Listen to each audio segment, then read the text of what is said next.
The issue is not the election. The election is a battle in a war. It is not something unto itself. The result of this election in itself is a matter of indifference.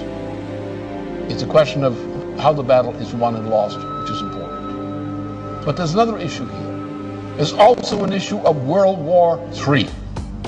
And World War III is between the British Empire, better known as the Anglo-Dutch liberal banking financial system on the one side, and the principal nations of Eurasia, Russia, China, India, and other nations are the targets of intended warfare by the British Empire, which is already turning Europe into a mere colony of the British Empire through the program of the Lisbon Treaty.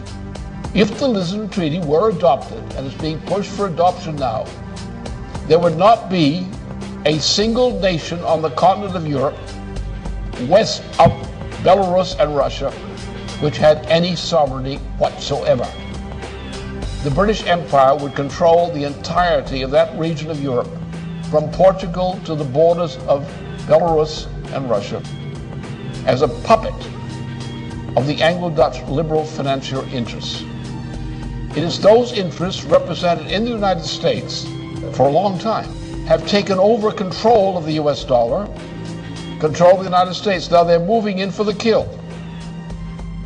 The same cartel that put Mussolini into power in Italy, the same cartel that put Hitler into power in Germany. And we're now at the brink of something like a Hitler power taking over the United States. If they grab the United States, then they will grab all of Europe under the Lisbon Treaty. If they control the United States and the parts of Europe under the Lisbon Treaty, then you will have an actual fighting war emerging on this planet. You will have dictatorship. You will have mass starvation. The elimination of whole sections of the population of parts of the world through starvation. And that's part of the British program. It's the food war. That's the situation. We're not dealing with an election. We're dealing with whether there is in the United States, in the top layers of society, the moral fitness to survive. And so far the vote is in the leadership of the Democratic Party and the Republican Party, neither is morally fit to survive. They're as unmorally fit to survive as the people who backed Mussolini and backed Hitler back in the 1920s and the 1930s. And if we allow this to happen, we will get the same kind of treatment that the victims of Mussolini, Hitler, and so forth suffered. That's where we stand. We have to win this war against that evil empire.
Now, for a number of months now, there has been a worldwide food crisis caused by many things, by the financial policies, various kind of management deals, by the WTO, which ought to be eliminated, by the promotion of biofuels, which is destroying food supplies.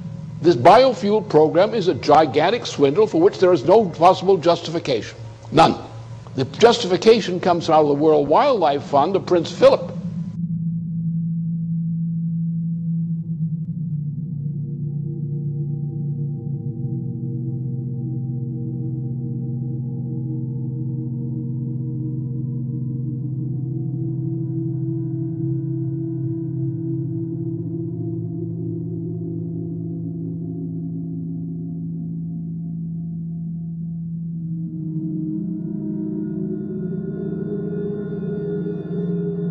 in Zimbabwe, for example, what's the crime? You have an African population in Zimbabwe, which was one of the biggest fighters against the British Empire.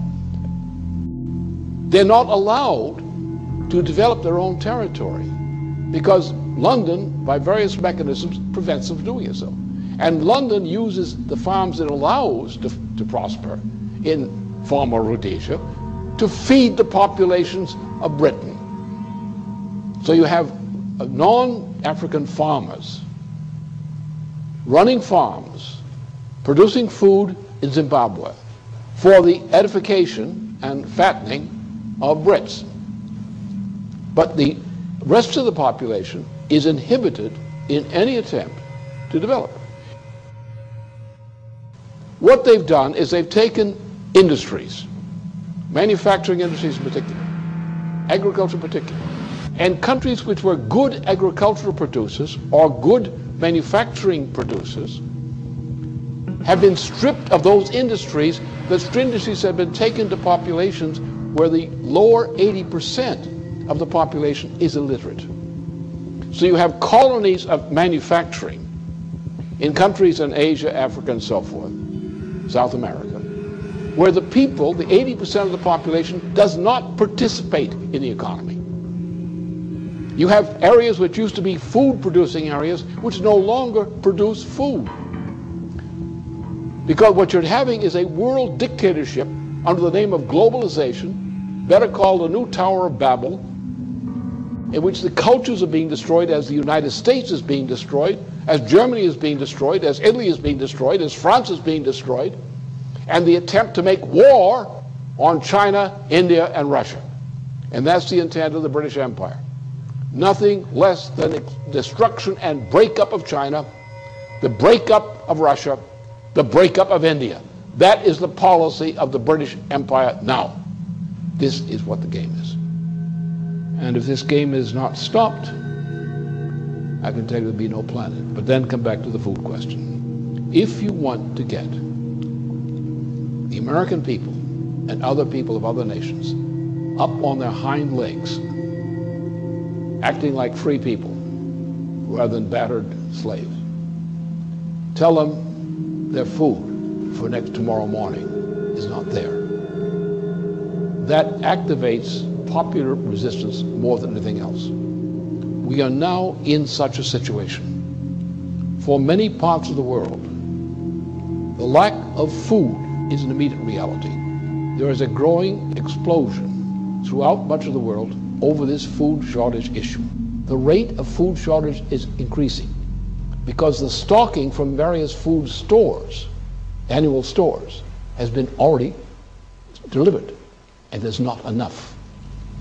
So as the fact of the empty warehouses and equivalent forms of supplies, as these things go down without food, the food crisis is going to accelerate. And you're going to have not only other parts of the world, but also American citizens who are now faced with the threat of death by food shortages. So therefore, the issue here is not the election result. The issue is not the president. Obama is not competent to be a president. He has none of the makings of competence. They don't want Obama. They just want to use him to destroy Hillary Clinton. That's all. Once they destroy Hillary Clinton, they'll get rid of Obama. That's their intention.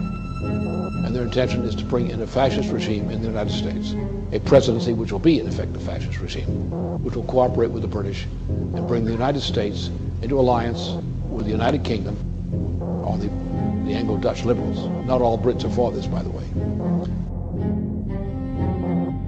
And with a Europe, or Western and Central Europe, taken over by this same imperial power. An imperial power whose intention is to go to war against Russia, China, India, and other countries using nuclear power. That's the intention. We're now in a point where a revolutionary movement, or the makings of it, is building up around the food issue. And therefore, those who triumphed yesterday are not going to continue to triumph for long. The result is either we win and restore the kind of government we require in various nations and among nations, or this world is going to go into hell because the crisis won't quit. The people will die of hunger. They will die in increasing numbers. They will kill for food. The structure of society will be destroyed in the fight over food, which is not there.